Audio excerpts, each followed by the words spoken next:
আসসালামু আলাইকুম ওয়া রাহমাতুল্লাহি ওয়া বারাকাতুহু। প্রিয় ভিউয়ার্স, আশা করি সবাই ভালো আছেন। আজকে যে বিষয়টি নিয়ে আলোচনা করব সে বিষয়টি হচ্ছে জমির নামজারি থাকলেই জমির মালিক।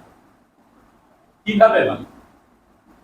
এই বিষয়টি নিয়ে বিস্তারিতভাবে আলোচনা করব। এই ভিডিওটি না টেনে সম্পূর্ণ ভিডিওটি দেখার জন্য অনুরোধ। আর ভিডিওটি দেখার পরে যদি ভালো লাগে, মন চায়, তাহলে চ্যানেলটি সাবস্ক্রাইব করে আমাদের পাশেই থাকুন। প্রিয় ভিউয়ার্স, এক খণ্ড জমি ক্রয় করার পরে বা কোনো জায়গা থেকে পাওয়ার পরেই আপনি যদি নামজারি করে নেন, তাহলেই আপনি জমি মালিক। কিন্তু যদি আপনার সকল কাগজপত্র না থাকে, তারপরে আপনি নামজারি করে নিলেন, তাহলেও কি আপনি জমির মালিক? আসুন বিস্তারিত। আমরা যখন এক খণ্ড জমি ক্রয় করি, এই জমি ক্রয় করার পরে আমরা কেন নামজারি করি? আমরা নামজারি করি এই জন্য যে এই জমিটা যে আমার, সেটি প্রমাণ করাইতে হবে। তাহলে যে আমার দলিল আছে, এই দলিল মূলে কি আমি মালিক? হ্যাঁ, আপনি দলিল মূলে মালিক। এখনো পর্যন্ত বাংলাদেশে জমি সংক্রান্ত বিষয়ে দুইটি মন্ত্রণালয় নিয়ন্ত্রণ করে। একটি হচ্ছে আইন মন্ত্রণালয়, যেটি সাব রেজিস্ট্রার অফিসকে নিয়ন্ত্রণ করে। আরেকটি হচ্ছে ভূমি মন্ত্রণালয়। ভূমির বাকি যত কার্যক্রম আছে, সকল কার্যক্রম হচ্ছে ভূমি মন্ত্রণালয় পরিচালনা। এখানেই হচ্ছে সমস্যা। তো এখন তো জমি ক্রয় করার পরে বা আপনি যে কোনো ভাবে এখন জমি পেয়েছেন, হস্তান্তরিত, যে আপনার প্রপার্টি হস্তান্তর হয়েছে, সম্পত্তি হস্তান্তর হয়েছে, তখনই দলিল সৃষ্টি হয়েছে।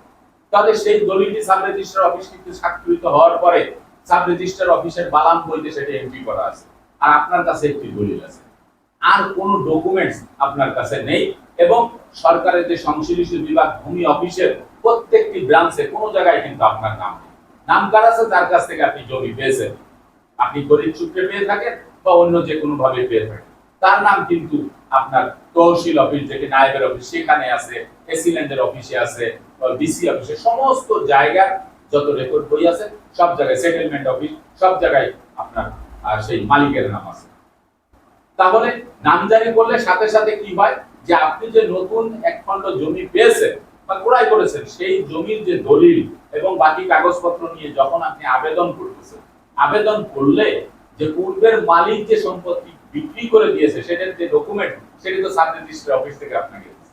তো এই সাব রেজিস্ট্রার অফিস থেকে যে ডকুমেন্ট দিয়েছে, দলিল, সেটি দেখে সরকারি যে কর্মকর্তারা সেটি সিস্টেম হয় আপনার পূর্বের মালিকের কাছ থেকে কর্তন করে আপনার নামে আনবে। যতটুক সম্পত্তি পেয়েছেন, 5%, 10%, 20%, যতটুকু পেয়েছেন, কতটুকু সম্পত্তি আপনার নামে নিয়ে এসে নতুন একটি ফাইল খুলে আপনাকে একটি খতিয়ান দিয়ে দিবে, সেটি হচ্ছে নামজারি খতিয়ান। সেই খতিয়ান মূলে আপনি খাজনা দিবেন প্রত্যেক বছরে। এটি হচ্ছে বৈধ উপায়ে আপনি মালিক। এই যে নামজারি, এই নামজারির জন্য আপনি কিন্তু প্রকৃত একজন মালিক। এখানে আপনাকে এই জমির নামজারি বাতিল করতে পারবে না, আপনার জমি থেকে উচ্ছেদ করতে পারবে না, কারণ আপনি নিয়মের মধ্যে থেকে সকল কাগজপত্র নিয়ে নামজারি করে দিচ্ছেন। কিন্তু কোন ব্যক্তি যদি একটি রেকর্ড হয়ে গেছে, তারা ওই একটি রেকর্ডের বুনিয়াদে একটি নামজারি করে নিয়েছে, তাহলে কি তিনি মালিক হয়ে যাবে? নামজারি থাকলেই কি মালিক হয়ে যাবে? তাহলে যেই ব্যক্তি প্রকৃত জমি মালিক, তার যে সিএস খতিয়ান আছে, এসএ খতিয়ান আছে, তার ধারাবাহিকতা হালনাগাদ খতিয়ান না থাকলেও আপনার দুইটা খতিয়ান আছে, তারপরে ক্রয় করলে তার দলিল আছে, বায়া দলিল আছে, তাহলে এই ব্যক্তি কি করবে? বসে থাকবে? এই লোক তো বসে থাকবে না। তিনি যখন আইনগত দিক থেকে ব্যবস্থা নেবেন, বিজ্ঞ আদালতে যখন মকদ্দমা করবেন, এই মকদ্দমার ফলে যখন বিবাদীকে যখন আদালতে যখন ডাকবে, তখন আদালতে ডাকার পরে বিবাদী এসে তো তাকে জবাব দিতে হবে। মামলা তার নামে হলে, তার নামে যদি নোটিশ যায়, নোটিশের জবাব দিতে হবে। তো নোটিশের জবাব দিলে তো বিবাদীর সকল কাগজপত্র সেখানে সাবমিট করতে হবে, যে উনি কোন বুনিয়াদে উনি তার নামে নামজারি করেছেন। ওনার বুনিয়াদটা, ওনার বুনিয়াদ হচ্ছে ওনার নামে একটি রেকর্ড হয়েছে, সে ভুলক্রমে হোক, উদ্দেশ্য প্রণোদিত হোক, বা কোনো কিছু দেওয়া নেওয়া করে হোক। তাহলে এই যে একটি রেকর্ড খতিয়ানের বুনিয়াদে উনি নামজারি করেছে, তা নামজারি এসিল্যান্ড অফিস থেকে কিভাবে করেছে আপনারা তো সবাই জানেন, যে বাংলাদেশের সবচেয়ে দুর্নীতি যুক্ত সংশ্লিষ্ট বিভাগ হচ্ছে ভূমি অফিস। তো সেখানে গিয়ে মনে করেন কোনো না কোনো ভাবে সিস্টেম করে নামজারি করে নিয়েছে। নামজারি করে তিনি মালিক হয়ে গেছে। সহজ সরল মানুষ যারা, তাদেরকে বোঝাচ্ছে যে এই সম্পত্তির মালিক আমি, আমার নামজারি আছে, আমার নামে রেকর্ড আছে, তবে এই সম্পত্তির মালিক কিন্তু তোমরা না। জমি ছাড়ো, পেশি শক্তি আছে, লাঠির বল আছে, পলিটিক্স করে, পলিটিক্যাল বল। বর্তমান তো সবচেয়ে শক্তি আছে পলিটিক্যাল। তা পলিটিক্সের বলে তিনি সেই সম্পত্তি দখল করে নিয়েছেন। তো যখন আদালতে মকদ্দমা হবে এবং ওই ব্যক্তি যখন সরাসরি তার জবাব দিবে, জবাব দিয়ে যখন দেখবে যে একটি মাত্র খতিয়ান সাবমিট করেছে আর নামজারি কাগজ তিনি সাবমিট করেছে, তো আদালত কি করবে? আদালতের বিচারাধীন মামলা, আদালতের বিচার্য বিষয়। আদালত তো অন্য কারো কথা শুনবে না, যদিও দুই পক্ষের অ্যাডভোকেট সাহেবরা থাকবে, কিন্তু অ্যাডভোকেট সাহেবরা থাকলেও অ্যাডভোকেট সাহেবরাও তো ল ডিপার্টমেন্ট থেকে লেখাপড়া করেছেন এবং বিচারক মহোদয়ও কিন্তু উচ্চতর ডিগ্রি ল ডিপার্টমেন্ট থেকে নিয়েছেন।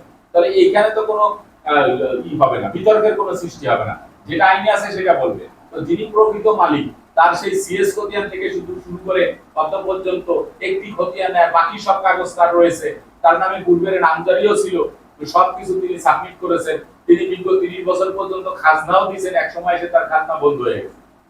তখন কি হবে? জাজমেন্টে যিনি প্রকৃত মালিক তার নামে কিন্তু জাজমেন্ট চলে আসবে। তো জাজমেন্ট চলে আসলে জাজমেন্টের কাগজ যেই রায়টি হবে সেই রায়ের কপি দিয়ে এই মালিক কি করবেন? তখন সরাসরি তিনি এসিল্যান্ড অফিসে ওই যে নামজারিটি করা হয়েছিল ওই নামজারিটি বাতিলের জন্য মিসকেস করে দিবে। মিসকেস করে দিলে সরাসরি ওই জমি সরাসরি মুলজতে চলে যাবে। পরবর্তীতে জাজমেন্টের কপি দিয়ে নতুন করে আবেদন করে তিনি তার নামে নামজারি করে নিতে পারবেন। এই যে একটি বিষয়, এই বিষয়টি কিন্তু অরিজিনাল, এখানে কোনো সক্কা পাঞ্জা ভুল ত্রুটি এগুলি কিন্তু ধরতে পারবে না। নিয়মের মধ্যে আপনার যদি মালিকানা পেতে হয়, আপনার নামজারি থাকলেই আপনি মালিক, একটা খতিয়ান হয়ে গেছে আপনি মালিক।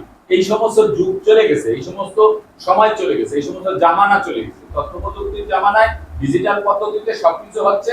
আমরা আশা করতেছি যে সবকিছু মিলাই একটি মন্ত্রণালয়, একটি প্ল্যাটফর্ম হবে, ডিজিটাল প্ল্যাটফর্ম, যেই প্ল্যাটফর্মে বসে সবকিছু দেখা যাবে কম্পিউটারের মনিটরে, একদম এ টু জেড দেখা যাবে যে আপনার সম্পত্তি ভুলে অন্য কারো কাছে চলে যাচ্ছে কিনা, রেকর্ড হয়ে যাচ্ছে কিনা, নামজারি হয়ে যাচ্ছে কিনা।